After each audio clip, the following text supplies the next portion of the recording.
yang membuat potensi diri kita itu jadi lemah, jadi tidak seperti yang Tuhan harapkan. Akhirnya kita capek, hasilnya tidak maksimal. Nah, karena itu saudara, hari ini mari kita coba belajar memulihkan gambar Allah. Sering orang bicara dari aspek psikologi yang mengatakan gambar diri, betul? Tapi saya ingin mengajak kita melihat gambar Allah dalam diri kita. Bukan sekedar gambar diri kita, tapi gambar Allah dalam diri kita. Seperti apa kira-kira? Seandainya saya bertanya, kita kan semuanya kan tahu Allah. Kira-kira gambar Allah itu masih berapa persen ada pada diri saudara? Coba kita lihat Alkitab.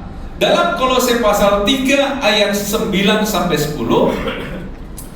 jangan lagi kamu saling mendustai, karena kamu telah menanggalkan manusia lama serta kelaktuannya, dan telah mengenakan manusia baru yang terus-menerus diperbaharui untuk memperoleh pengetahuan yang benar menurut gambar haliknya, gambar penciptanya, gambar Allah.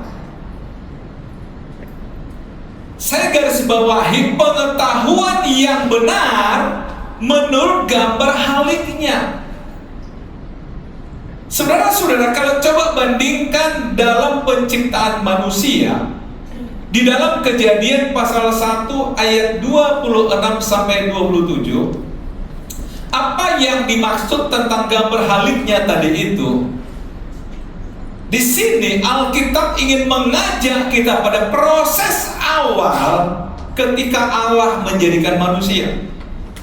Berfirmanlah Allah, baiklah kita menjadikan manusia menurut gambar dan rupa kita, gambar dan rupa Allah, supaya mereka berkuasa atas ikan-ikan di laut dan burung-burung di udara dan atas ternak dan atas seluruh bumi dan atas segala binatang melata yang merayap di bumi.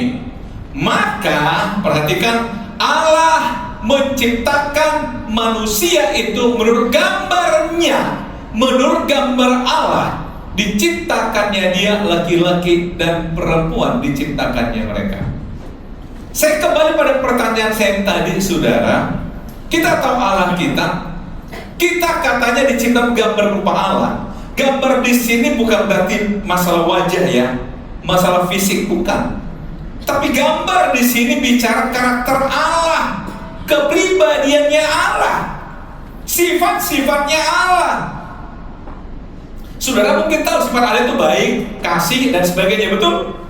Nah, makanya saya tanya tadi, seandainya kita mau bicara jujur, mesti berapa persenkah kira-kira kita memiliki gambar Allah itu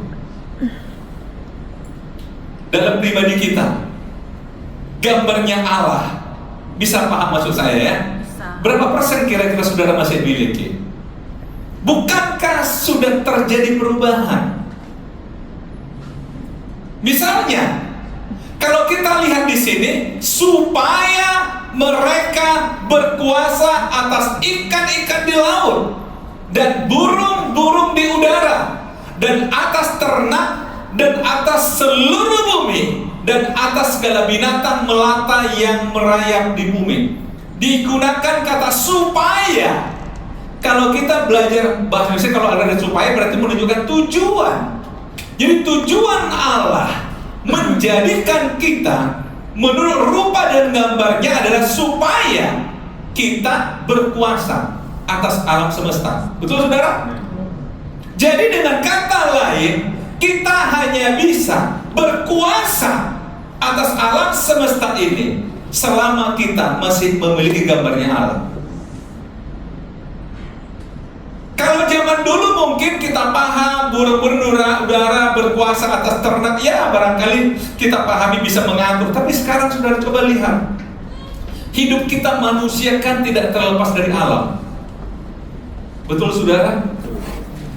Kalaupun pemerintah kita membuat banyak sekali kementerian, itu kan terkait dengan alam semua. Menteri Pertanian, Menteri Perdagangan, Menteri Perindustrian, apalagi ekonomi, dan segalanya. Itu kan terkait